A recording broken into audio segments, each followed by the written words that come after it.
I'm diving into the crazy predictions and theories about World War 2025, and I'm challenging myself to see how many of them I can debunk or prove. The world is watching with bated breath as global tensions rise. The possibility of another world war seems to be looming large, fueled by rising nationalism and militarism. These are not just distant fears. There are real issues driving countries further apart. Economic inequality and competition for resources are major flashpoints. Many countries are struggling with high levels of debt, unemployment, and poverty. When people feel like they have nothing to lose, they can become desperate and turn to extreme solutions. The current global economic imbalance is another significant concern. The richest 1% now own more wealth than the rest of the world combined. A handful of countries control most of the world's resources and trade routes. If these choke points are disrupted, it could spell disaster. There are many territorial disputes simmering around the globe. Countries like China and Russia are aggressively asserting their claims.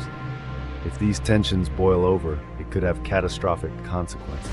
The military alliances that exist today are complex and often fraught.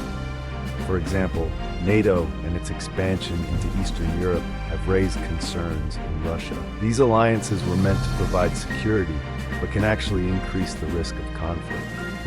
Some areas are more volatile than others.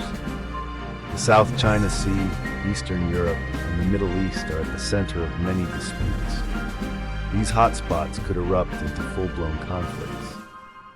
The United States, Russia, and China are among the countries with the most influence. Their actions and decisions carry a lot of weight, but smaller nations also play a role. Some specific incidents could trigger a wider conflict.